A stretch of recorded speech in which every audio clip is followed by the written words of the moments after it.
जी, स्वागत है आज की क्लास में, राइट? तो अगर बात करें यहाँ पे आपसे आज की क्लास के बारे में, तो यहाँ पे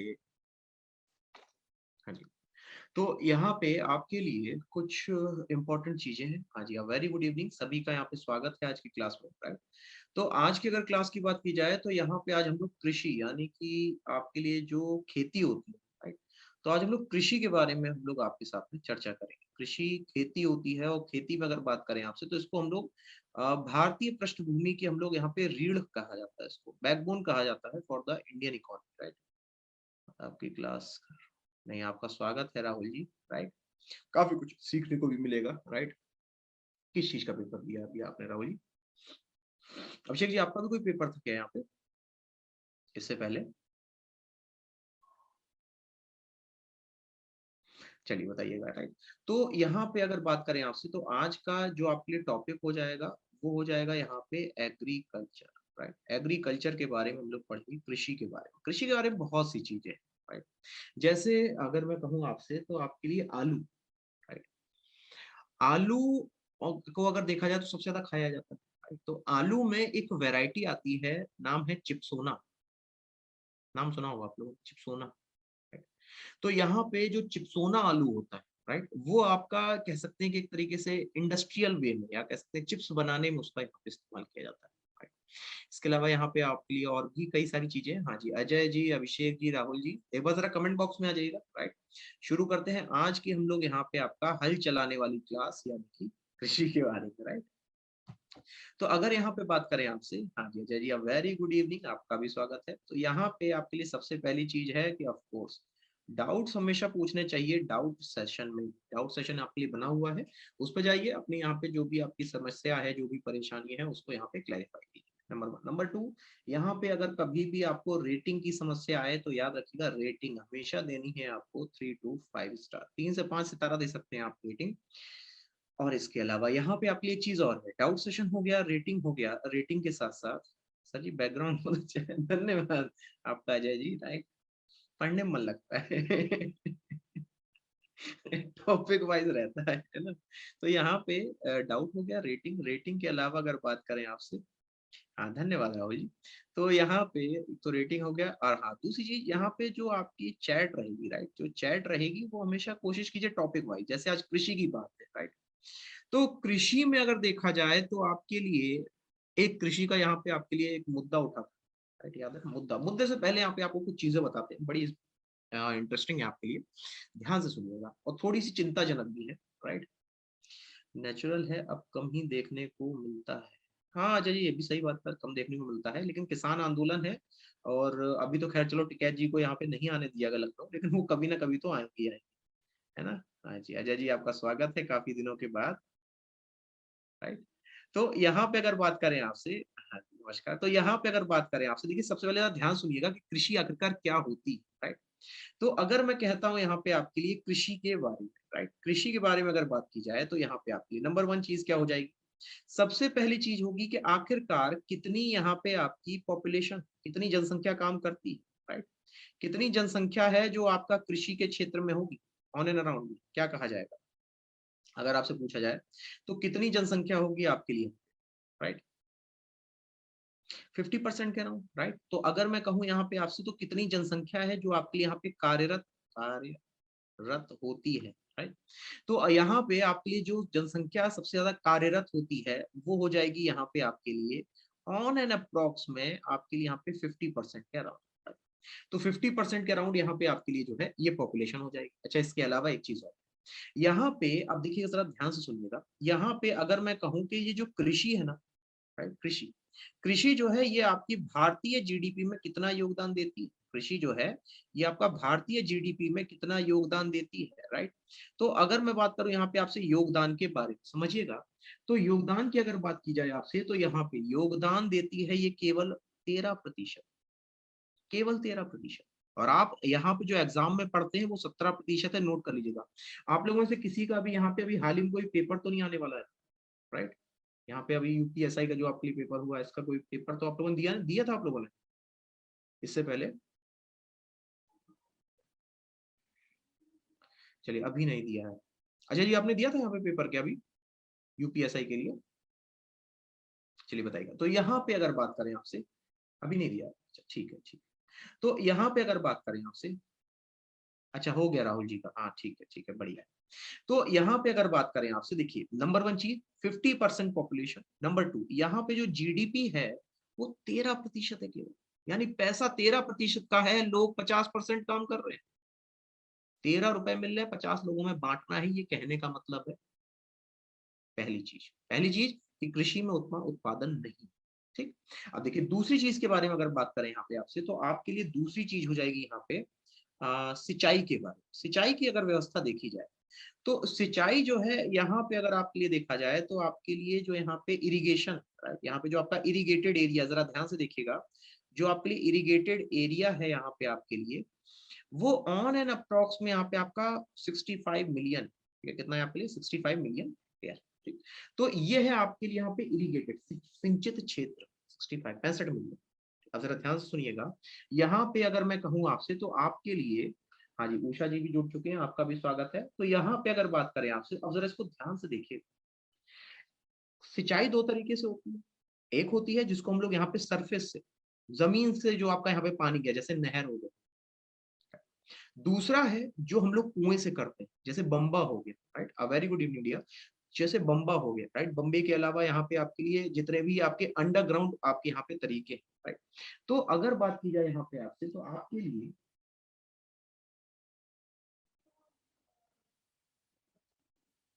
तो यहाँ पे एक तो होती है आपके लिए यहाँ पे सरफेस के आधार पे, राइट, नंबर वन क्या होती है यहाँ पे आपके लिए सरफेस के आधार, मतलब कि यहाँ पे आपकी जो सरफेस है उसके आधार पे कितना होगा, राइट। और इसके अलावा यहाँ पे होता है आपके लिए अंडरग्राउंड के आधार, राइट। एक होता है सरफेस, दूसरा होता है अंडरग्राउंड। एक होता है सतह से यहाँ पे आपकी सिंचाई, दूसरी होती है यहाँ पे आपके अंडरग्राउंड यानी जमीन से। सरफेस देखिए कि कितना होता है, सरफेस से होता है केवल 20 मिलियन का, केवल 20 मिलियन के आसपास यहाँ पे जो एरिया है वो होता है। और वहीं अगर बात करें, एक मिनट का जरा समय दे दो।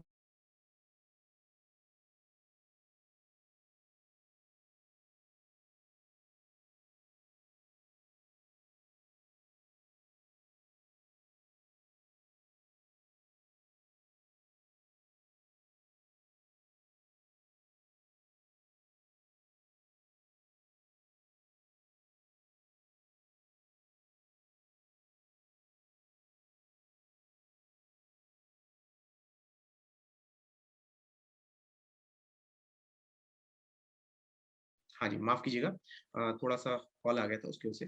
तो यहाँ पे अगर आप ध्यान से देखें, तो जब अंडरग्राउंड की बात होती है, राइट, तो अंडरग्राउंड में यही यहाँ पे आपके लिए 45 मिलियन का यहाँ पे आपके लिए इरिगेशन हो जाता है। यहाँ पे आपके लिए 45 मिलियन का जो है ये इरिगेशन हो जाता है, राइट।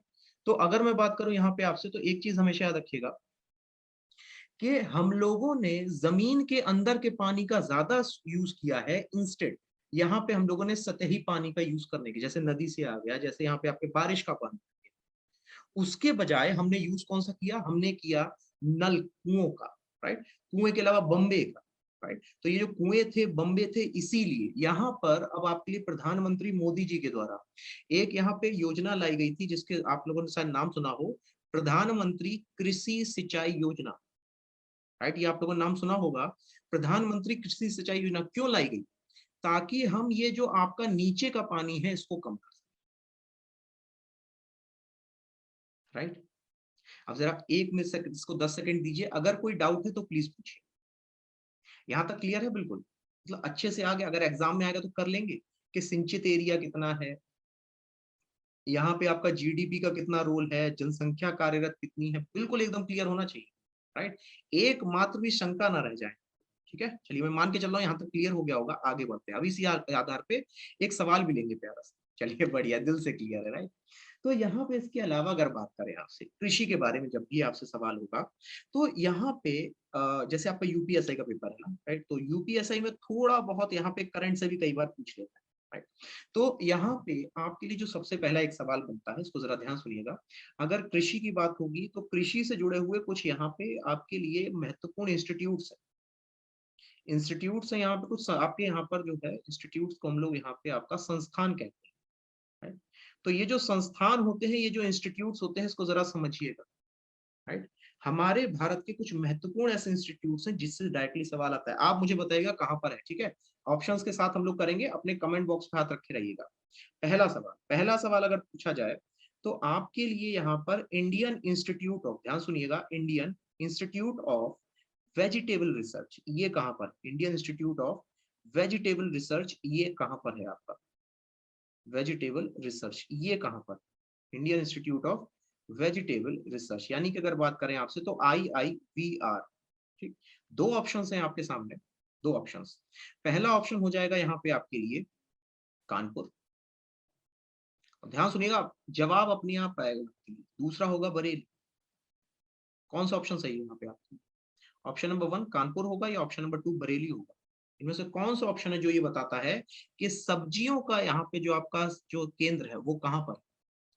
ठीक है, जो ऑप्शन आपको ठीक लगे वो लगाइएगा, क्योंकि याद रखिएगा अभी जो आप ऑप्शन लगाने जा रहे हैं, अगर सही हुआ तो याद हो जाएगा, अगर गलत हुआ तो आपको यहाँ पे फिर रिवाइज हो जाएगा।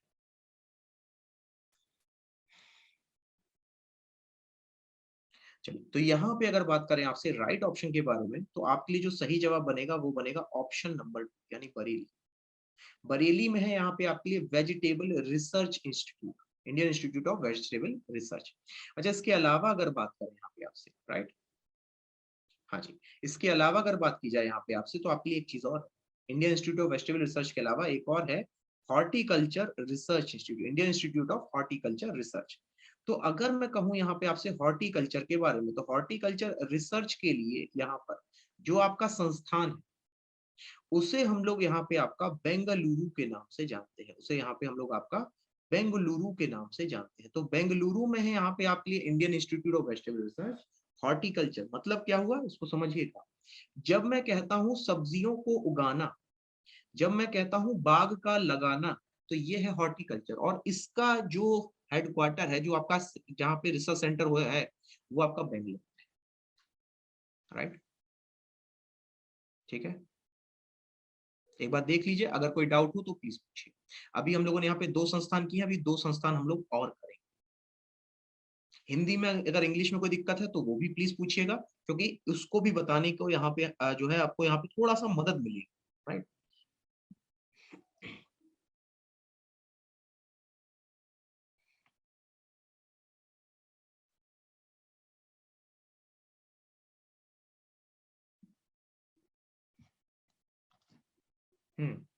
मधुमक्खी की खेती को क्या कहते हैं, ठीक है, राहुल जी अभी बताते हैं, अभी उसको भी हम लोग साथ ही साथ ले लेते हैं। ठीक है, तो यहाँ पे अगर बात की जाए आपसे तो आपके लिए यहाँ पर 2 रिसर्च इंस्टीट्यूट और है, फिर उसी मधुमक्खी वाले को ही ले लेते हैं।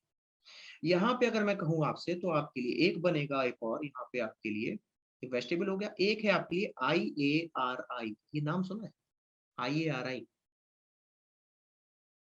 इंडियन एग्रीकल्चर रिसर्च इंस्टीट्यूट, इसका फुल फॉर्म है इंडियन एग्रीकल्चर रिसर्च इंस्टीट्यूट। तो ये जो इंडियन एग्रीकल्चर रिसर्च इंस्टीट्यूट है, राइट, ये जो यहाँ पे आपके लिए इंडियन एग्रीकल्चर रिसर्च इंस्टीट्यूट है, इसके बारे में समझिएगा कि ये जो एग्रीकल्चर रिसर्च इंस्टीट्यूट है ये आपका दिल्ली में है, दिल्ली में है, ये आपका दिल्ली में। ठीक है, इसके अलावा अगर बात करें यहाँ पे आपसे तो आपके लिए एक और बनेगा IPRI, पल्स रिसर्च इंस्टीट्यूट। ये क्या बनेगा आपके लिए, इंडियन पल्स रिसर्च इंस्टीट्यूट, यानी दालों के लिए। तो अगर मैं कहूँ यहाँ पे आपसे पल्स रिसर्च इंस्टीट्यूट के बारे में तो नोट कर लीजिएगा, यहाँ पे इंडियन पल्स रिसर्च इंस्टीट्यूट जो है आपका, ये आपका स्थित है कानपुर। कहाँ पर स्थित है आपके लिए, ये स्थित है कानपुर, राइट। 4 संस्थान, एक और है गन्ना संस्थान, ऑफकोर्स लखनऊ में है वो आपके लिए, राइट। उम्मीद करता हूँ यहाँ तक क्लियर हो गया होगा। हम लोगों ने अभी बात की संस्थानों के बारे में, मैं फिर से बता रहा हूँ, सबसे पहले हमने देखा कि सब्जियों का कहाँ पर है, तो वो है आपका बरेली, इज्जत नगर बरेली, राइट। इसके अलावा अगर बात करें यहाँ पे आपसे, फिर हमने क्या देखा, हॉर्टिकल्चर के बारे में। तो हॉर्टिकल्चर की अगर बात की जाए तो यहाँ पे कहाँ हो जाएगा आपकी, हॉर्टिकल्चर का यहाँ पे हो जाएगा बेंगलुरु। इसके अलावा यहाँ पे IARI, यानी एग्रीकल्चर रिसर्च इंस्टीट्यूट, ये कहाँ बनेगा, ये दिल्ली में। और वहीं अगर बात करें पल्स यानी दालों के रिसर्च इंस्टीट्यूट के बारे में, तो ये आपका कानपुर है, राइट। ये कहाँ पे आपका, तो ये आपके लिए यहाँ पर कानपुर में। ठीक है, तो अगर बात की जाए यहाँ पे आपसे तो आपके लिए ये क्या होगा, ये होगा यहाँ पे आपके लिए संस्थान। अब देखिए, अब इसके कुछ यहाँ पे आपके कुछ पालन होते हैं, कुछ यहाँ पे हम लोगों के पालन होते हैं, कुछ यहाँ पे कल्चर भी होते हैं, या कह दें एग्रीकल्चर टर्म्स कह देते हैं। तो हम लोग यहाँ पे क्या कहते हैं, वो ये तो चला जाएगा। चलिए यहाँ पे आपके लिए कुछ कृषि से संबंधित यहाँ पे टर्म्स है, कृषि से संबंधित कुछ यहाँ पे आपके तथ्य हैं, कुछ टर्म्स हैं, राइट। तथ्य हैं कुछ यहाँ पे आपके टर्म्स हैं, इनको जरा समझने का प्रयास कीजिएगा, कौन से तथ्य हैं, कौन से यहाँ पे आपके लिए टर्म्स हैं। तो अगर मैं कहता हूँ आपसे कृषि से जुड़े हुए, तो जरा ध्यान से सुनिएगा। यहाँ पे सबसे पहले हो जाएगा आपके लिए नंबर 1, शुरुआत से ले लेते हैं, हॉर्टिकल्चर से शुरू करते हैं, राइट। यहाँ पे आपके लिए हॉर्टिकल्चर से शुरू करते हैं। जब ये शब्द आ जाए, इसको पढ़ा कैसे जाएगा वो भी देखते हैं। इसको हम लोग यहाँ पे इस तरीके से पढ़ते हैं, ये हॉर्टिकल्चर हमारे लिए लिखा हुआ है, इसका मतलब है सब्जी तथा बागानों के लिए कार्य करना। बागान का मतलब पता है क्या होता है, जैसे आप लिए, जैसे हम लोग नींबू की बगिया नहीं लगा लेते गाँव में, राइट, तो वो बागान, तो सब्जी हो गई, बागान हो गया, ये है हॉर्टिकल्चर। डन। फिर यहाँ पे अगर आपने कहा मधुमक्खी पालन, राइट, तो इसको यहाँ पे हम लोग आपका एपीकल्चर के नाम से जानते हैं। ये क्या हो जाएगा आपके लिए, इसको हम लोग हिंदी में आपका एपीकल्चर के नाम से जानते हैं। तो ये है आपके लिए एपीकल्चर, इसका मतलब होता है मधुमक्खी पालन। यहाँ पे क्या हो जाएगा आपके लिए, मधुमक्खी पालन। डन, ठीक है ना राहुल जी, याद आ गया, ठीक है ना। अच्छा, इसके अलावा अगर बात करें यहाँ पे आपसे, एक और बनेगा आपके लिए सेरीकल्चर, इसको भी नोट कर लीजिएगा, सेरीकल्चर। तो यहाँ पे जब हम लोग कहते हैं आपके लिए सेरीकल्चर, जरा समझिएगा, सेरीकल्चर को कुछ इस तरीके से लिखा जाएगा और ऐसे पढ़ा जाएगा। ये पढ़ने का मैं तरीका भी बता रहा हूँ आपको कि इसको रीड कैसे करना है, ठीक। हार्टिकल्चर, ये एपीकल्चर, ये सेरीकल्चर। सेरीकल्चर जब भी आएगा तो यहाँ पे हम लोग आपका सिल्क के जो आपके यहाँ पे मौत होते हैं, उस सिल्क पालन को या सिल्क के उत्पादन को यहाँ पे हम लोग सेरीकल्चर के नाम से जानते हैं। सीरीकल्चर कहिए, सेरीकल्चर कहिए। तो इसके अलावा अगर बात करें यहाँ पे आपसे, एक और होता है आपके लिए vermi vermi culture. Vermi culture यानी कि जब मैं यहाँ पे आपके लिए कंपोस्ट खाद के लिए केंचुए का उत्पादन करता हूँ, राइट, ये क्या हो जाएगा आपके यहाँ पे, ये हो जाएगा वर्मी कल्चर। जब मैं कीड़ों का उत्पादन करता हूँ, केंचुए का उत्पादन करता हूँ, तो इसको यहाँ पे आपके लिए वर्मी कल्चर के नाम से जाना जाता है। तो आपके लिए यहाँ पे वर्मी कल्चर, सेरीकल्चर, एपीकल्चर और हॉर्टिकल्चर, राइट। इसके अलावा अगर बात करें यहाँ पे आपसे, तो आपके लिए एक और बन जाएगा यहाँ पे विटीकल्चर। विटीकल्चर, तो विटीकल्चर का मतलब क्या होता है, विटीकल्चर का मतलब होता है यहाँ पे आपके लिए अंगूरों की खेती। विटीकल्चर का मतलब क्या होता है यहाँ पे, अंगूरों का पालन। तो अंगूरों के पालन को यहाँ पे हम लोग आपका विटीकल्चर कहते हैं। अच्छा, इसके अलावा अगर बात की जाए यहाँ पे आपसे, तो आपके लिए एक चीज और, वर्मी कल्चर हो गया ना, राइट। इसके अलावा यहाँ पे हॉर्टी, एपी, सैरी, वर्मी और विटी के अलावा यहाँ पे एक और होता है सिल्वी कल्चर। सिल्वी कल्चर, तो सिल्वी कल्चर का मतलब क्या होता है, सिल्वी कल्चर का मतलब होता है कि यहाँ पे आपने वनों का यहाँ पे जो है उसका उत्पादन किया, वन का जो कमर्शियल यूज होता है ना, उसको सिल्वी कल्चर के नाम से जाना। फिर से एक बार दोहरा देते हैं हम लोग यहाँ पे, तो वनों के यहाँ पे आपके जो लगाने को हम लोग यहाँ पे सिल्वी कल्चर के नाम से जानते हैं, ठीक। अच्छा, अभी तक हमने क्या पढ़ा, अब ध्यान से एक बार सुनिएगा। हम लोगों ने सबसे पहले पढ़ा हॉर्टिकल्चर, राइट, और हॉर्टिकल्चर को हम लोग यहाँ पे आपका कहते हैं जहाँ सब्जी और बागानों का उत्पादन होता है। नेक्स्ट है एपीकल्चर। एपीकल्चर का मतलब क्या है, जब हम लोग मधुमक्खी को पालते हैं, right? तीसरा हो जाएगा सेरीकल्चर। सेरीकल्चर का मतलब होता है जब हम लोग सिल्क का यानी रेशम का उत्पादन करते हैं, सिल्क यानी कि रेशम का उत्पादन करते हैं, राइट। वहीं इसके अलावा अगर बात, तो वर्मी कल्चर, वर्मी कल्चर का मतलब है केंचुए का उत्पादन। विटीकल्चर का मतलब होता है अंगूरों का उत्पादन, और सिल्वी कल्चर का मतलब होता है वनों का उत्पादन। डन। अब एक बार देख लीजिए, अगर कोई डाउट है तो प्लीज पूछ लीजिए, अगर यहाँ पे कोई डाउट है, कोई समस्या है। चलिए, अभी सब कुछ क्लियर हो गया, ठीक है। तो ये थे यहाँ पे आपके कृषि से जुड़े हुए तथ्य, राइट। आगे बढ़ते हैं। तो अभी तक हम लोगों ने क्या क्या जाना, वो मैं आपको एक बार फिर से दिखा देता हूँ। अभी तक हमने जनसंख्या का रोल देखा, हमने ये देखा कि यहाँ पे हमारे यहाँ पर जो आपके लिए सिंचाई होती है उसमें कितना यहाँ पे आपके लिए, बढ़िया है उषा जी, कितना यहाँ पे आपके लिए जो है क्षेत्र लगता है। इंस्टीट्यूट्स के बारे में जाना, कौन कौन से इंस्टीट्यूट्स हैं, प्लस इसके अलावा फिर हम लोगों ने कुछ यहाँ पे आपके कल्चर्स के बारे में जाना, ठीक। अब इसके अलावा अगर बात करें यहाँ पे आपसे, तो आपके लिए हार्डली 3 यहाँ पे आपके लिए फैक्ट्स और हो जाएंगे।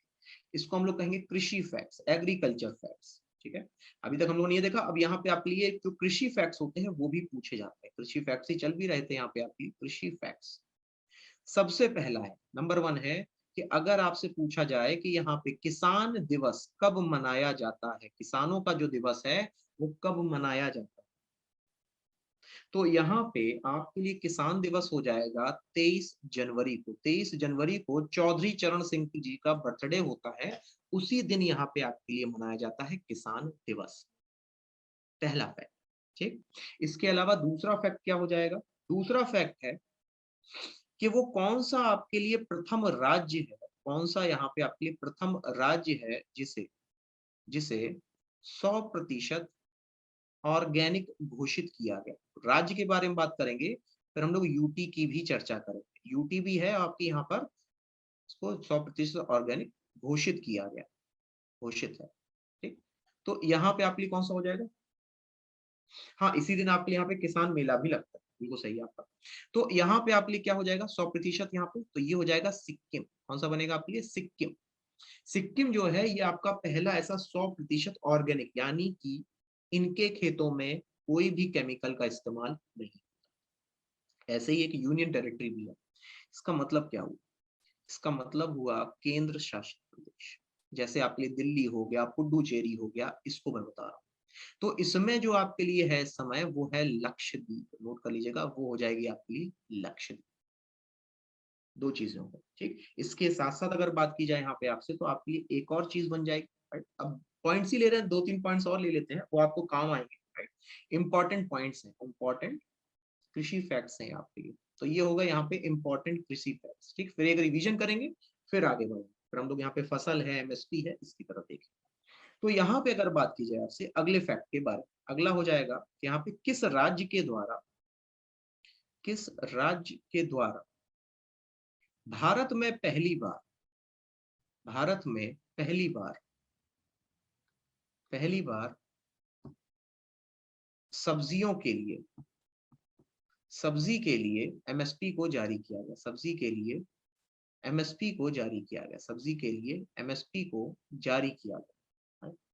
एमएसपी को जारी किया गया। तो अगर यहाँ पे आपसे ये पूछा गया है कि किस राज्य के द्वारा भारत में पहली बार सब्जी के लिए एमएसपी को जारी किया, समझिएगा, तो यहाँ पे आपके लिए जो राइट आंसर बन जाएगा वो क्या हो जाएगा? वो हो जाएगा केरल। अब देखिए इसका कहने का मतलब समझिएगा। अभी तक जो एमएसपी जारी होती थी वो होती थी आपकी गेहूं के लिए, चावल के लिए। राइट, इसके अलावा अगर बात करें तो यहाँ पे आपके लिए जो गन्ना होता है उसके लिए भी एमएसपी जारी होती है। तो इस तरह से कुल आपके 23 प्रोडक्ट होते थे। सब्जियों के लिए कोई एमएसपी जारी नहीं करता। सब्जियों में जो दाम होते थे, क्योंकि भाई महंगी बिकती थी तो उसको जरूरत नहीं पड़ी। लेकिन केरल वो पहला राज्य बना है जिसके द्वारा सब्जी के लिए भी एमएसपी को जारी किया। हाँ जी, एमएसपी कहते हैं इसको। इसका फुल फॉर्म हो जाएगा यहाँ पे आपके लिए मिनिमम सपोर्ट प्राइस। यहाँ पे क्या हो जाएगा आपके लिए? मिनिमम सपोर्ट प्राइस, ये हो जाएगा। ठीक है, डन है। तो आप बताइए, यहाँ तक क्लियर हो गया अच्छे से? डन समझा जाए यहाँ पे, है ना? ठीक, चलिए बढ़िया। अच्छा, तो यहाँ पे अभी हमने क्या जाना? अभी हमने जाना किसान दिवस के बारे में, प्रथम राज्य और किस राज्य के द्वारा। ये केवल कुछ फैक्ट्स थे यहाँ पे हमारे लिए। अब यहाँ पे अब आगे एक चीज और देखते हैं आपके लिए, कि अगर कभी भी आपसे पूछा जाएगा, एक चीज और फटाक से देख लेते हैं। एक और चौथी चीज है, वो है आपके यहाँ पे किसान रेल। किसान रेल बहुत इंपॉर्टेंट पॉइंट भी है, इससे सवाल आएगा ही आएगा, डन समझिए, इससे सवाल आना ही आना है। करंट से पूछे, चाहे वो आपका इकोनॉमिक्स से पूछे, चाहे वो आपका यहाँ पे यूपीजी के से उठा के पूछे, तीनों तरीके से यहाँ से सवाल आएगा ही आएगा, चाहे इस एग्जाम में या चाहे अगले आना। तो यहाँ पे किसान रेल जो है, ये आपसे सवाल क्या पूछा जाएगा? किसान रेल है क्या? किसान रेल में हर एक सब्जी के उसके हर, अगर हम देखें तो गेहूं और आलू दोनों को रखने का तरीका अलग। गेहूं को आप अलग तरीके से रखते हैं, आलू को अलग तरीके से, गन्ने को अलग तरीके से, दूध को अलग तरीके से, मछली को अलग तरीके से। राइट है ना? अगर इन सबको हम अलग अलग तरीके से स्टोर करते हैं, तो सोचिए अब मुझे यहाँ पे एक हफ्ते से ज्यादा के लिए अपनी फसल को भेजना है मुंबई में। मुझे जम्मू से मुंबई में अपनी फसल को भेजना है, क्या करूंगा? मेरी जो फसल खराब हो जाएगी। तो उसको बचाने के लिए यहाँ पे भारत सरकार के द्वारा किसान रेल को शुरू किया गया। और इसी के अंतर्गत यहाँ पे आपके लिए जो पहली किसान रेल थी, राइट, यहाँ पे जो आपके लिए पहली किसान रेल थी, ये आपके लिए शुरू की गई थी यहाँ पे आपकी देवलाली से दानापुर। पहली जो थी अगस्त 2020 में देवलाली से दानापुर के बीच में आपकी शुरू हुई थी, यानी कि आपका महाराष्ट्र से बिहार। और वहीं जो 100वीं आपकी किसान रेल है, इससे भी सवाल पूछा जाएगा कि 100वीं भी आपकी 6 महीने के बाद दिसंबर में ही चालू कर दी गई थी। तो ये हो जाएगी आपकी संगोला से, संगोला महाराष्ट्र, संगोला से आपकी यहाँ पे शालीमार। तो संगोला से शालीमार यानी पश्चिम बंगाल। तो संगोला से शालीमार और देवलाली से दानापुर पहली और 100वीं किसान रेल को चलाएंगे, राइट। अब बताइए, अब यहाँ पे अगर कोई डाउट ना हो तो कहिए, अब इतनी सारी चीजों से एक सवाल हो जाए, जैसी आपकी इच्छा। अगर आपका मन हो कि यहाँ पे एक सवाल हो जाए तो एक सवाल पूछा जाएगा, अगर नहीं माने कोई बात नहीं, कह दिए सर ठीक है बाद में देख लेंगे। क्या इच्छा है आपकी, हो जाए एक सवाल देख लिया जाए। बिल्कुल रेडी है सब लोग? चलिए राहुल जी तो बिल्कुल रेडी हैं। एक बार फिर से आपका रिवीजन करा देते हैं। एपीकल्चर था, यहाँ पे हम लोगों ने तथ्य पढ़े, राइट। इसके अलावा कई सारे इंस्टीट्यूट्स देखे, राइट। यहाँ पे हमने इरिगेशन के बारे में जाना, राइट। तो ये अभी तक थोड़ा बहुत हमने देखा, ठीक। अब इसी के आधार पर तैयार हो जाएगा जवाब देने के लिए पहले प्रश्न का। सवाल है यहाँ पे आपके लिए, ये है आपका क्वेश्चन राउंड। चलिए उषा जी बिल्कुल रेडी है, अजय जी बिल्कुल रेडी है। ये है आपके लिए यहाँ पे क्वेश्चन राउंड। वो तो बेचारे अपनी ड्यूटी भी कर रहे हैं, पढ़ाई भी कर रहे हैं, राइट। उनको तो एक्स्ट्रा और यहाँ पे काम करना पड़ा है। तो यहाँ पे क्वेश्चन राउंड में पहला सवाल है, बहुत ही आसान सा लेंगे। हॉर्टिकल्चर शब्द किससे संबंधित है? हॉर्टिकल्चर शब्द शब्द किससे किससे संबंधित है? ठीक, अगर पता हो तो जवाब दे दीजिए, ना पता हो तो फिर यहाँ पे ऑप्शन देखिएगा। पहला है आपकी यहाँ पे, ये आपका बिजली से संबंधित। दूसरा है यहाँ पे आपके लिए कि ये आपका विज्ञान से संबंधित। तीसरा है यहाँ पे आपके लिए कि कि ये आपके लिए यहाँ पर सब्जी से संबंधित है, राइट। और चौथा हो जाएगा यहाँ पे आपके लिए कि ये आपका फलों से संबंधित है। हाँ जी, कौन सा ऑप्शन यहाँ पे राइट होगा? बैंगन से सही। हाँ जी, कौन सा होगा? फटाफट चुनिएगा। देखिए 10 सेकंड में कितने लोग जवाब दे पाते हैं? 10 सेकंड है आपके पास, 10 सेकंड में कितने लोग इसका राइट आंसर दे पाते हैं? उससे चुनिएगा, अभी पड़ा हुआ है, ताजा ताजा है, गलत हो सकता है, नो डाउट, है ना। कौन सा ऑप्शन? तो यहाँ पे जो आपके लिए राइट ऑप्शन हो जाएगा वो मेरे ख्याल से शायद राहुल जी ने दे दिया है, राइट। सही उत्तर बनेगा यहाँ पे आपके लिए ऑप्शन नंबर 3, यानी कि सब्जियों से जुड़ा। डन है पहला सवाल। आगे बढ़ते हैं, आगे बढ़ के यहाँ पे फिर से आपके लिए कुछ और यहाँ पे नई चीजें लेते हैं। अब देखिए, अब यहाँ पे एक और भाग लेते हैं आपके लिए। हाँ जी अजय जी बिल्कुल सही है आपका। यहाँ पे अब अगला भाग लेते हैं कि आखिरकार, या समझिएगा पहले इसको, आखिरकार एमएसपी एमएसपी वर्सेस एफआर, पहले फुल फॉर्म देख लेते हैं फिर इसके बारे में देखें। तो यहाँ पे जब मैं कहता हूँ एमएसपी, एमएसपी का मतलब है मिनिमम सपोर्ट प्राइस। एमएसपी का मतलब क्या है? Minimum support price. ये है MSP, minimum support price, MSP. Hindi में इसको यहाँ पे हम लोग आपका न्यूनतम समर्थन मूल्य के नाम से जानते हैं। इसको हिंदी में हम लोग आपका न्यूनतम समर्थन मूल्य के नाम से जानते हैं। एफआरपी क्या होता है? तो एफआरपी को यहाँ पे हम लोग आपका fair and remunerative price, fair and remunerative price के नाम से जानते हैं। तो फेयर एंड रेम्युनरेटिव प्राइस, समझिएगा। तो यहाँ पे अगर बात करें आपसे, तो आपके लिए एमएसपी है, दूसरी तरफ एफआरपी, राइट। सबसे पहले आइए देखते हैं कि आखिरकार एमएसपी देनी ही क्यों पड़ी, राइट। तो इसके लिए ही यहाँ पे ये चित्र बनाया गया है। अब देखिए यहाँ पर आपके लिए जो एमएसपी होता है, राइट, एमएसपी से हम लोग यहाँ पे जो आपकी 22 फल है, 22 में एक्चुअली 23 होती है, गन्ना भी होता है। यहाँ पे 22 फलों के लिए हम लोग सरकार के द्वारा एमएसपी को जारी किया जाता है, ठीक। अब देखिए समस्या क्या है, अगर यहाँ पर उन्होंने एमएसपी जारी नहीं की और उन्होंने यहाँ पे फसल की खरीद सस्ते पे नहीं की, उन्होंने फसल की खरीद अगर सस्ते पे नहीं की, एक आपने कोटे के आधार पे, अब होगा क्या? नंबर वन परेशानी, जो गर्भवती महिलाओं को यहाँ पे खाद्य योजना चलती है उसमें दिक्कत। नंबर 2, यहाँ पे जो बच्चे स्कूलों में खाना खाते हैं मिड डे मील में, उसमें दिक्कत। और नंबर 3, यहाँ पे जो आपका पीडीएस होता है, जो राशन दिया जाता है 80 करोड़ लोगों को, उसमें दिक्कत। तो ये 3 दिक्कतें होंगी अगर सरकार ने एमएसपी को बंद किया।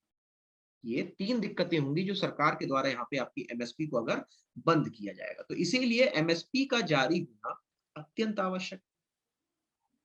राइट। यहाँ पे आपके लिए एमएसपी को जारी करना अत्यंत आवश्यक है। अब जरा समझिएगा, अगर मैं कहता हूं कभी भी आपसे एमएसपी के बारे में, राइट, एमएसपी, सबसे पहला दिमाग में सवाल यही आता है कि भैया अभी गेहूं और चावल का एमएसपी कितना चल रहा है? कोई बता पाएंगे आप? गेहूं और चावल का भी एमएसपी कितना चल रहा है? अभी अभी गेहूं कटा है, राइट, गेहूं का हालांकि कटे हुए टाइम हो गया। तो यहाँ पे अगर बात करें आपसे तो आपके लिए, तो चावल का है, राइट, हाँ 1700 के आसपास। तो यहाँ पे अगर बात करें आपसे तो आपके लिए, हाँ तो ये अगर बात करें यहाँ पे आपसे तो आपके लिए हो जाएगा जैसे गेहूं का हो जाएगा 1975, 1975 रुपए मिल रहे हैं यहाँ पे आपके जो है गेहूं के लिए। और वहीं इसके अलावा अगर बात करें तो 1868, 1868 रुपए मिल रहे हैं यहाँ पे आपके चावल के, राइट। 1975 रुपए हैं आपके गेहूं के लिए और वहीं 1868 रुपए हैं आपके चावल के लिए, पहली चीज, ठीक। इसके अलावा अगर बात करें यहाँ पे आपसे तो एमएसपी, एमएसपी कितनी फसलों के लिए जारी होती है, एमएसपी कितनी फसलों के लिए जारी होती है, तो ये याद रखिएगा एमएसपी की ये कितनी फसलों के लिए होती है, तो यहाँ पे कुल 23 फसलों के लिए होती है। यहाँ पे कुल 23 फसलों के लिए एमएसपी जारी होती है। केरल ने अब इसको 24 कर दिया है क्योंकि अब वो सब्जी भी देगा, राइट। तो इसमें आपके लिए यहाँ पे तीनों फसलें आती हैं। जो 23 फसलें यहाँ लिखी है ना, इसको हम लोग कहते हैं 23 कोमोडिटीज, मतलब खाने वाली चीज, कोमोडिटीज। इसमें आपकी रबी भी है, यहाँ पे आपके लिए खरीफ भी है, और खरीफ के अलावा यहाँ पे आपके लिए कमर्शियल भी, यानी कि व्यवसायिक फसलें भी है। तो रबी हो गया, खरीफ हो गया, इसके अलावा हो गया यहाँ पे आपके लिए व्यवसायिक फसलें, ठीक। अच्छा, अब अगर बात करें यहाँ पे आपसे तो आपके लिए एक चीज और बनती है, क्या, कि अगर यहाँ पे आपके लिए एमएसपी की बात, समझिएगा, अगर यहाँ पे आपके लिए एमएसपी की बात हो तो ये एमएसपी जो है आखिरकार किस आधार पे, आधार क्या है इसका, आधार क्या है जारी करने का, आधार जारी करने का, कैसे यहाँ पे सरकार को पता चलता है कि हमें एमएसपी इतनी ही देनी है, राइट। तो इसके लिए सरकार ने एक फॉर्मूला बना रखा है, इसके लिए यहाँ पे सरकार ने एमएसपी का एक फॉर्मूला बना रखा है, उसी के आधार पर वो अपना जारी कर देती है। यहाँ पे क्या है उसका फॉर्मूला, एमएसपी का यहाँ पे अगर बात करें सबसे पहली चीज आती है आपकी A2, एग्रीकल्चर, राइट, एग्रीकल्चर यानी कृषि से जुड़ा हुआ। तो आपका जो एग्रीकल्चर एडवांस, राइट, इसमें क्या आता है A2 में, तो A2 में किसान के द्वारा यहाँ पे जो भी खर्च हुआ, खाद में, सिंचाई में, सिंचाई के अलावा यहाँ पे आपका बीज में, राइट, और उसके रख रखाव में और मशीनों, राइट। तो अगर इन सब चीजों में यहाँ पे आपका खर्च हुआ है तो इसको हम लोग यहाँ पे A2 के नाम से जानते हैं, इसके नाम जानते हैं यहाँ पे A2 के नाम से इसको जाना जाता है। तो A2 के माध्यम से यहाँ पे आपके लिए,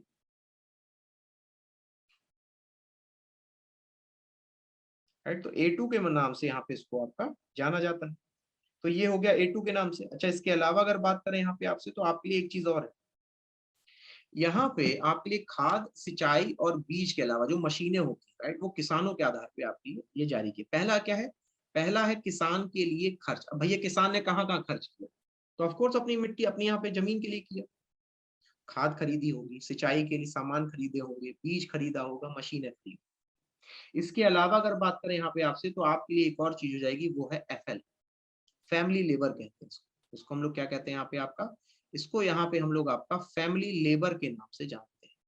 तो ये जो फैमिली लेबर है इसमें समझिएगा होता क्या है, इसमें जो उसके परिवारजन है, राइट, उन्होंने भी तो अपनी मेहनत की है, भाई उनका भी तो यहाँ पे मुआवजा देखना पड़ेगा, है कि नहीं।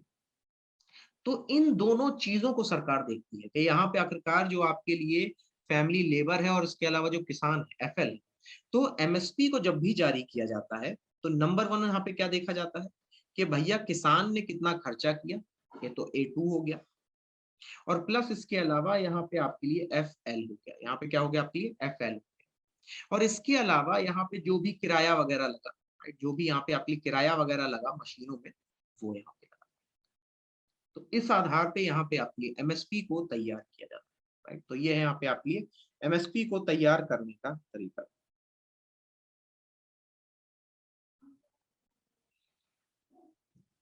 राइट। क्लियर है आप तक, यहाँ तक अच्छे से आ गया।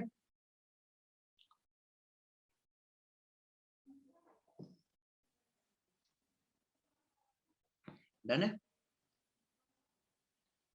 चलिए, तो अभी हम लोगों ने किसके बारे में जाना, एमएसपी के बारे में। अब एमएसपी के बारे में एक चीज और जानिएगा, कभी भी अगर कहा जाए कि एमएसपी को जारी किया है, हमेशा याद रखिएगा, कभी भी अगर कहा जाए कि एमएसपी को जारी किया गया है तो इसका सिर्फ एक मतलब है कि यहाँ पर आपके लिए जो फसल है, राइट, यहाँ पे जो आपकी फसल कटने के बाद, फसल कटने के बाद तय की जाती है, फसल कटने के बाद तय की जाती है। तो अगर यहाँ पे आपके लिए फसल कटने के बाद तय की गई है तो वो एमएसपी है। तो अगर एमएसपी अगर आपकी जारी की गई है, सीधा सा मतलब है फसल कट चुकी है। यहाँ पे अगर कभी भी आपको ऐसा लगे कि यहाँ पे आपकी एमएसपी जारी हो गई है तो इसका सीधा सा मतलब है कि यहाँ पे अब फसल कट चुकी है। तो एमएसपी का सीधा मतलब होता है कि यहाँ पे जब आपकी फसल जो है वो कट जाती है, राइट। ठीक है, अब देखिए यहाँ पे अगर बात करें इसके अलावा आपके लिए, तो ये एमएसपी हो गया। एमएसपी में हम लोगों ने कई सारी चीजों को देखा, राइट। अच्छा, इसके अलावा अगर बात करें यहाँ पे आपसे, तो आपके लिए एक और शब्द आता है, वो आता है यहाँ पे एफआरपी। क्या आता है, एफआरपी।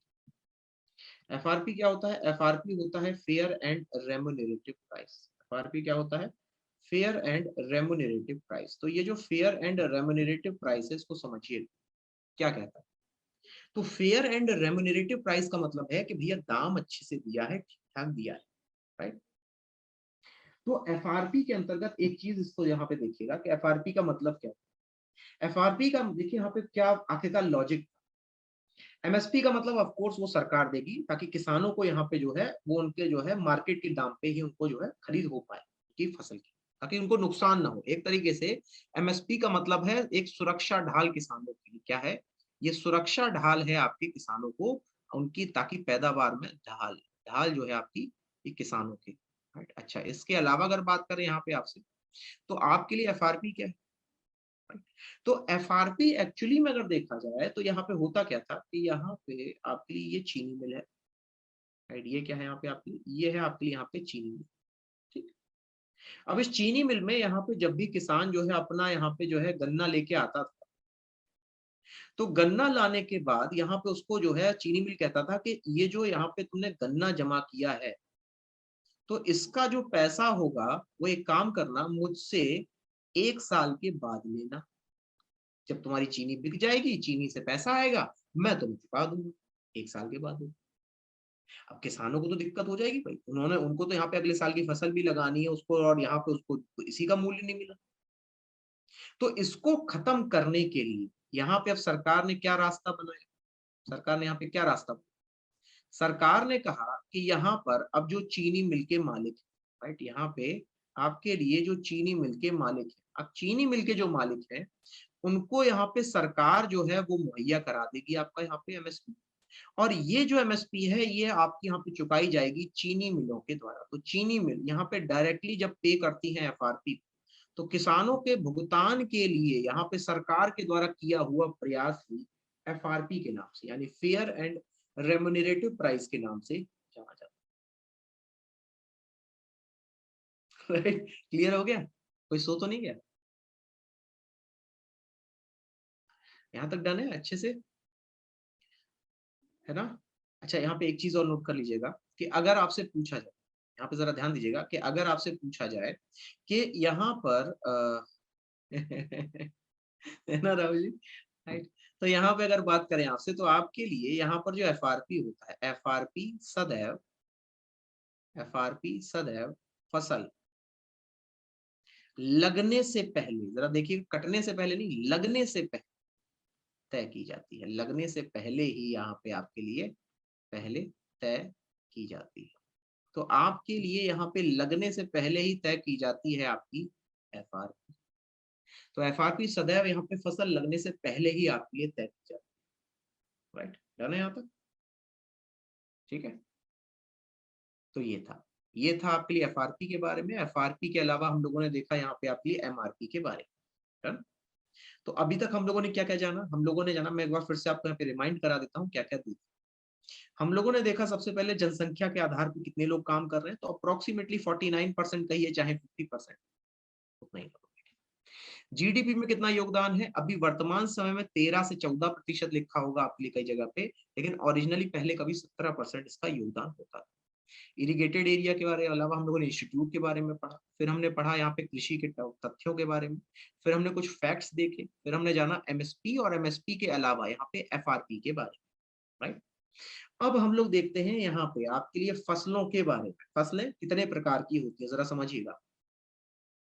तो फसलों के बारे में अगर बात की जाए आपसे, तो आपके लिए जो फसलें होती है ना, फसल, राइट, यहाँ पे जो फसल होती है यानी जो क्रॉप होती है, क्रॉप के यहाँ पे मेनली 3 प्रकार होते हैं।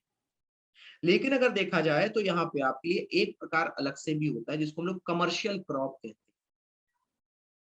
जिसको हम लोग यहाँ पे कमर्शियल क्रॉप कहते हैं। तो अगर मैं कहूँ क्रॉप को, तो मेनली हम लोग आपका 2 टाइप से इसको डिवाइड कर सकते हैं, ठीक।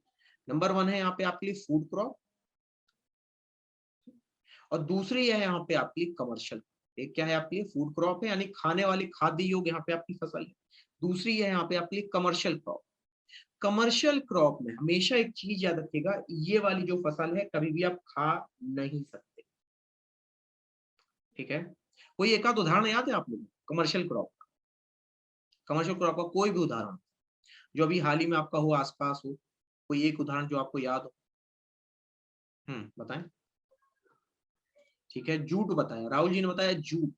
और उसके अलावा, जूट के अलावा यहाँ पे अगर कहा जाए तो आपके लिए जूट के अलावा हो जाएगा तंबाकू। तंबाकू का यहाँ पे उत्पादन कैसा है आपके लिए? ये कमर्शियल क्रॉप। चाय, चाय का उत्पादन कैसा है आपके लिए? ये कमर्शियल क्रॉप। चाय के अलावा अगर बात की जाए यहाँ पे आपसे, तो आपके लिए यहाँ पर रबर, रबर का उत्पादन कैसा है आपके लिए? Commercial crop, right. तो जूट हो गया, तंबाकू हो गया, चाय हो गया, इसके अलावा यहाँ पे रबर हो गया। यहाँ पे और भी आपके लिए कई सारी चीजें आएंगी, राइट।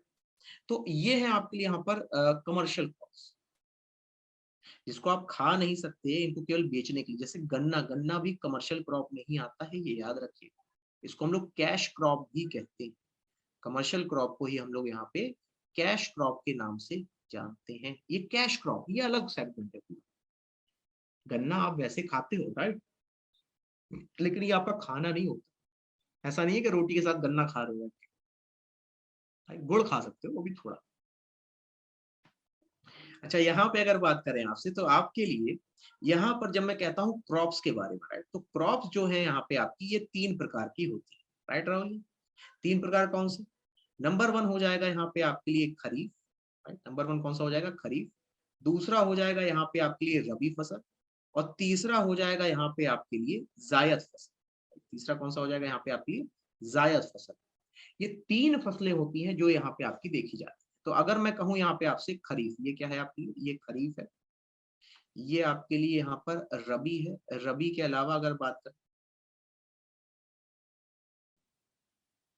ये हो गई आपके लिए जायद, ठीक। अब पहले एक बार जायद देख लेते हैं, फिर इसके अलावा यहाँ पे आपके लिए बाकी दो फसलें भी हैं। जायद के बारे में अगर बात की जाए तो याद रखिएगा, यहाँ पे जायद में आपके लिए हमेशा वो फसलें आती हैं जो इन 2 फसलों के बीच में एक जो सेगमेंट बसता है। यहाँ पे आपके लिए अप्रैल से जो आपका यहाँ पे जो है अप्रैल, मई और यहाँ पे इसके अलावा जून, ये जो 3 महीने का सेगमेंट बसता है जब आपका फसल खेत खाली होता है। तो इसीलिए जब भी आप यहाँ पे गर्मियों में देखेंगे तो आपको एक चीज खाने को जरूर मिलती है। तो गर्मियों में आपकी जो भी यहाँ पे जो कह सकते हैं सलाद के तौर पे खाते हैं या फलों के तौर पे खाते हैं, वो सब जायद फसलों में आता है, राइट। जैसे अगर बात की जाए यहाँ पे आपसे, तो आपके लिए हो जाएगा यहाँ पे खीरा। यहाँ पे क्या हो जाएगा आपके लिए? खीरा। खीरे के अलावा अगर बात की जाए यहाँ पे आपसे, तो आपके लिए ककड़ी, राइट। खीरे के अलावा क्या हो जाएगा यहाँ पे? ककड़ी। तो खीरा हो गया, ककड़ी हो गया। ककड़ी के अलावा अगर बात करें यहाँ पे आपसे, तो आपके लिए तरबूज, राइट। तरबूज के अलावा खरबूजा। तरबूज के अलावा यहाँ पे आपके लिए खरबूजा। तो आपके लिए खरबूजा, तरबूजा, ये क्या है? ये है जायद फसल। ये आपकी रबी और खरीफ के बीच में होने वाली फसलें होती हैं, तो इनको हम लोग यहाँ पे जायद फसल, राइट।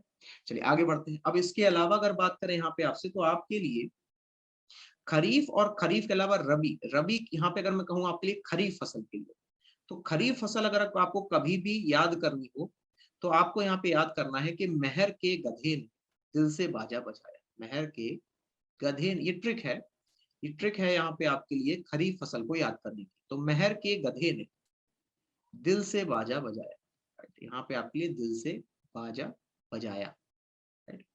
तो यहाँ पे अगर बात करें आपसे, मेहर के गधे ने दिल से बाजा बजाया, क्या मतलब हुआ? यहाँ पे आपके लिए यहाँ पे अगर बात करें आपसे तो आपके लिए जो माँ बनेगा, राइट। माँ से यहाँ पे बनेगा आपके लिए मक्का, राइट? माँ से क्या बनेगा? मक्का। मक्का के अलावा यहाँ पे हर से हो जाएगा आपके लिए अरहर। गा से बनेगा आपके लिए यहाँ पे गन्ना। धा से बनेगा आपके लिए यहाँ पे धान। दिल से बनेगा यहाँ पे आपके लिए तिल। और बा से बनेगा आपके लिए बाजरा। और बाजरे के अलावा यहाँ पे आपके लिए ज्वार। तो ये है आपके लिए यहाँ पर खरीफ फसल। ये क्या है आपके यहाँ पे? इनको हम लोग यहाँ पे आपका खरीफ फसल के नाम से जानते हैं, ठीक। तो यहाँ पे आपके लिए खरीफ फसल हो गई। खरीफ फसल में अगर बात करें आपसे तो ये याद रखिएगा कि खरीफ फसल ये आपके लिए यूजुअली यहाँ पे अगर कहा जाए, खरीफ फसल जो है आपके लिए यहाँ पे अगर देखा जाए तो आपकी बरसात के समय, बरसात का मतलब हो गया यहाँ पे आपके लिए जून, जुलाई और अगस्त। 3 मंथ्स होते हैं, जून, जुलाई और अगस्त। ये आपकी इसमें जो है इसके बोने का समय, बरसात में क्या होता है इसके यहाँ पे बोने का समय होता है। तो बुआई जो है आपकी खरीफ की होती है बरसात के मौसम, गर्मी भी कह सकते हैं इसको, राइट। तो गर्मी में हो जाती है। मक्का हो गया, अरहर हो गया, गन्ना, धान, तिल और बाजरा, राइट। एक स्टेप बैक करके जरूर ये देखिए,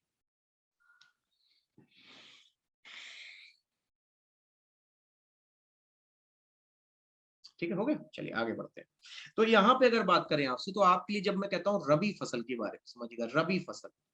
रबी फसल में सबसे पहले यहाँ पे आपके लिए क्या आएगा? रबी फसल में आएगा आपके यहाँ पे कि आज, इसकी ट्रिक सुनिएगा, आज सच में राई में गेम खेला।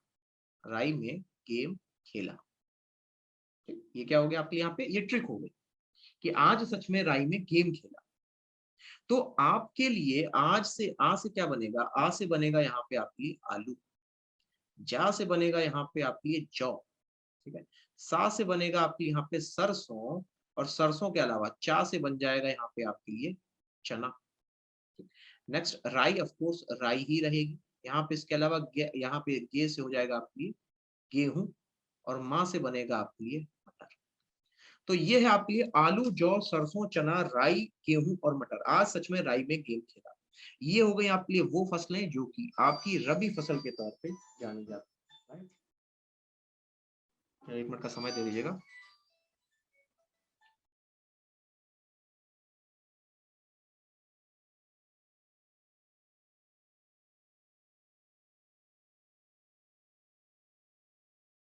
हम्म, तो ये हो गया, राइट। अच्छा, इसके अलावा अगर बात करें यहाँ पे आपसे तो आपके लिए यहाँ पे फसलें होगी, ठीक। फसलों के अलावा हम लोगों ने क्या देखा? यहाँ पे आपके लिए क्रॉप्स हो गई, राइट। और इसके अलावा एमएसपी हो गया, राइट। अच्छा चलिए फटाफट यहाँ पे आपके लिए एक चीज और दिखा देते हैं कि ये तो केवल फसलों के बारे में हुआ, राइट। इसके अलावा और भी फसलें हैं, जैसे अगर कहें हम लोग यहाँ पे आपके लिए फलों के बारे में, तो आपके लिए यहाँ पर जैसे आपके लिए आम हो गया, अमरूद हो गया, राइट। यहाँ पे कोकोनट हो गया, राइट। तो ये अलग अलग यहाँ पे आपके फल भी होते हैं जो आपके रबी और खरीफ में आपके डिवाइड किए जाते हैं। फिलहाल के लिए यहाँ पे अब आपके लिए एक चीज और देख लेते हैं कि अगर कभी भी आपसे कहा जाए कि यहाँ पे राज्य की रैंकिंग क्या है, राज्य, राइट। यहाँ पे राज्य की रैंकिंग क्या है, और अगर यहाँ पे आपको याद ना होती हो तो मेरे साथ में जरा ध्यान से सुनिएगा, एक बार में याद हो जाए, ठीक है। अब देखिए यहाँ पे अगर आपको राज्य की रैंकिंग याद करनी है अलग अलग चीजों की, कैसे याद करना, ठीक। तो मैंने कहा आपसे कि गेहूं, मैंने क्या कहा यहाँ पे आपसे? गेहूं। गेहूं माने वीट। तो वीट की अगर आपको रैंकिंग याद करनी है, कुछ नहीं करना है, केवल यहाँ पे आपको यूएमपी लिख देना, राइट। इसी तरह से अगर धान की कहा जाए, यानी कि अगर राइस की कहा जाए तो राइस के लिए कैसे लिखें? राइस के लिए यहाँ पे आप डब्ल्यू यूपी लिख देंगे। माने कहने का क्या है? यू और पी दोनों में आएंगे, उत्तर प्रदेश और पंजाब दोनों में आएंगे, राइट। तो यहाँ पे अगर बात करें आपसे तो आपके लिए यहाँ पे क्या हो जाएगा? यहाँ पे हो जाएगा आपके लिए यूपी। यूपी के अलावा यहाँ पे हो जाएगा आपके लिए एमपी। एमपी के अलावा यहाँ पे हो जाएगा आपके लिए पंजाब। यहाँ पे सबसे ज्यादा आपके लिए गेहूं होता है, राइट। यूपी हो गया, एमपी हो गया, इसके अलावा हो गया यहाँ पे आपके लिए पंजाब, ठीक। वहीं अगर बात करें आपसे तो आपके लिए यहाँ पर डब्ल्यू से हो जाएगा वेस्ट बंगाल, यानी पश्चिम बंगाल। पश्चिम बंगाल के अलावा यहाँ पे हो जाएगा आपके लिए उत्तर प्रदेश। और उत्तर प्रदेश के अलावा यहाँ पे बनेगा आपके लिए पंजाब। यहाँ पे क्या बनेगा आपके लिए? पंजाब। तो ये क्या हो गया? ये हो गया यहाँ पे आपके लिए डब्ल्यू यू। एक बार जरा देख लीजिए, अगर कोई डाउट हो तो प्लीज पूछिए। अभी हम लोगों ने देखा यहाँ पे आपके लिए डब्ल्यू यूपी के बारे में, ठीक है। यूएमपी देख लिया, डब्ल्यू यूपी देख लिया। अगर कोई भी डाउट हो, कोई समस्या हो तो जरूर पूछिए। क्लियर है? चलिए आगे बढ़ते हैं। अच्छा, इसके अलावा अगर बात की जाए यहाँ पे आपसे, तो आपके लिए दो चीजें और, जैसे अगर आपको हाँ, जैसे आपको यहाँ पे अगर याद करना है दालों के बारे में, दालों का सबसे ज्यादा उत्पादन कौन है? पल्सेस कहते हैं इसको। तो पल्सेस के लिए यहाँ पे अलग है, और पल्सेस के अलावा अगर बात करें यहाँ पे आपसे, तो आपके लिए एक पल्स हो गया, पल्स के अलावा यहाँ पे आपके लिए सोयाबीन, सोयाबीन और पल्स। अगर आपको इसकी याद करना है तो जरा ध्यान सुनिएगा। यहाँ पे आपके लिए अगर दालों की बात, राइट, तो दालों के लिए यहाँ पे हो जाएगा आपका MRM। क्या हो जाएगा? MRM। और वहीं सोयाबीन के लिए हो जाएगा MMR। इतना इजी। ठीक, राज्य वही। ठीक, जैसे अगर बात करें यहाँ पे आपसे, तो ये क्या बनेगा? यहाँ पे बनेगा MP, ये बनेगा R से राजस्थान, और M से महाराष्ट्र। वहीं अगर बात करें आपसे MMR के बारे में, कुछ नहीं करना है, MP है, महाराष्ट्र को इधर ले आए, महाराष्ट्र, और इसके अलावा राजस्थान।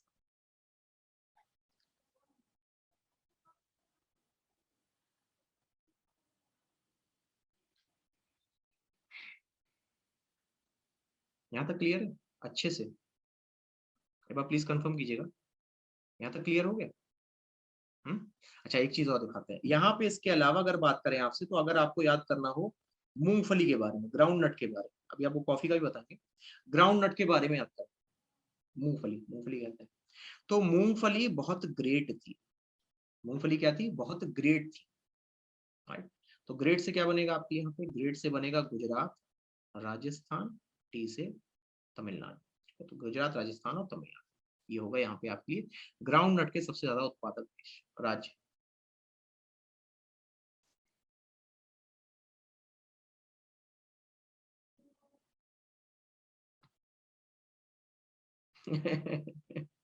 राइट। तो ये है। आइए इसका एक बार रिवीजन करके देखते हैं, क्या हमें याद हुआ कि नहीं। ठीक है, एक बार इसको भी देख लेते हैं। तो यहाँ पे अगर बात करें आपसे, तो आपके लिए यहाँ पे जो गेहूं, राइट, गेहूं की अगर बात करें तो कुछ नहीं करना है, सिंपल से तीन ही राज्य है, उसमें आपके लिए उत्तर प्रदेश और पंजाब आएगा ही आएगा। ठीक है, तो बीच में आपके लिए UMP हो गया। अब की बार हमने यू को इधर शिफ्ट कर दिया, यहाँ पे इसके लिए WM को उल्टा कर दिया, WUP हो गया। ठीक है, और इसके अलावा अगर बात करें यहाँ पे आपसे, तो हमने वही तीन राज्य लिए, MRM, तो उससे दाल और सोयाबीन का एक साथ हो गया, MRM और MMR। MP, राजस्थान, महाराष्ट्र, केवल जगह चेंज कर देगा। ठीक है, दालों के लिए ऑफ कोर्स यहाँ पे MP और राजस्थान रहेगा। वहीं अगर बात करें आपसे, तो आपके लिए ग्राउंड नट, अगर ग्राउंड नट की बात हो तो ग्रेट, गुजरात, राजस्थान और तमिलनाडु। इससे दो सवाल लिए जाए, अगर आप लोग तैयार हो, बताइए। इजी सी ट्रिक है, अगर आप लोग तैयार हो तो कहिए, एक सवाल ले लिया जाए छोटा सा। रेडी है? सब लोग रेडी है कि just for a try, nothing else? हाँ, सब लोग रेडी हैं? चलिए एक छोटा सा सवाल लेते हैं यहाँ पे, राइट। फिर यहाँ पे आपके लिए जो है एक और हम लोग, तो सवाल के लिए क्वेश्चन यार यहाँ पे हम लोग ले लेते हैं, राइट। क्वेश्चन यार हम लोग को कहाँ चल रहा था? यहाँ पे चल रहा था, right? ये क्वेश्चन पैटर्न। चलिए अब बताइएगा दूसरा सवाल, जरा देखिएगा ध्यान से, वो सब यहाँ पे याद रखिएगा। तो अगर मैं पूछूं दालों का उत्पादन, ध्यान सुनिएगा, दालों का उत्पादन सर्वाधिक किस राज्य में होता है? चुटकियों का सवाल है, सर्वाधिक किस राज्य में होता है, क्या बताएंगे? किस राज्य में होता है? चुटकियों का सवाल है ये, मतलब इधर देखा उधर कर दी। पहला MP है, दूसरा महाराष्ट्र है, तीसरा राजस्थान है, और चौथा जम्मू। कौन सा ऑप्शन सही होगा आपके लिए? हम्म, कौन सा ऑप्शन सही होगा? ठीक है, सीमा जी का सबसे पहले यहाँ पे राइट आंसर आता हुआ। हाँ जी, आंसर क्या बनेगा हमारे लिए? कि अगर पूछा है सर्वाधिक किस राज्य में होता है, तो आंसर क्या बनेगा आपके लिए? बिल्कुल आसान आसान, MMR याद है, MRM होगा पहले, दाल है तो MRM होगा, राइट। अगर MRM हो, चाहे आपके लिए MMR हो, तो हमेशा जो आपके लिए राइट आंसर बनेगा वो बनेगा ऑप्शन नंबर B।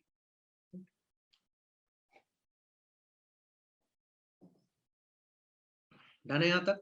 ठीक है, एक सवाल और लिया जाए ना, एक और लेते हैं। यहाँ पे अब की बार आपके लिए सवाल जो आएगा वो जरा बताइएगा। मूंगफली, मूंगफली के उत्पादन में, मूंगफली के उत्पादन में कौन सा राज्य अग्रणी है? कौन सा राज्य अग्रणी है, लेकिन अभी कौन सा राज्य अग्रणी है, चुटकियों में आप सवाल करेंगे, चुटकियों में, मतलब इसमें अगर टाइम लग जाए तो सोचिएगा कि कैसे लग जाए। पहला होगा राजस्थान, दूसरा होगा गुजरात, तीसरा होगा यहाँ पे आपके लिए एमपी, और चौथा हो जाएगा यहाँ पे आपके लिए उड़ीसा। हाँ जी, कौन सा ऑप्शन यहाँ पे राइट होगा? राजस्थान होगा, गुजरात होगा, एमपी होगा, या होगा आपके यहाँ पर क्या? तो मूंगफली क्या थी? ग्रेट थी ना। मूंगफली क्या थी यहाँ पे आपकी? ग्रेट थी। तो इनमें से कौन सा ऑप्शन यहाँ पे राइट हो जाएगा आपके लिए? भाई ऑब्वियस ही चीज है। तो यहाँ पे आपके लिए राइट ऑप्शन क्या बन जाएगा, है ना? तो आपके लिए यहाँ पे जो राइट आंसर है वो शायद मेरे ख्याल से उषा जी ने भी, ठीक है, यहाँ पे सीमा जी का राइट आंसर है भाई, ग्रेट था ना।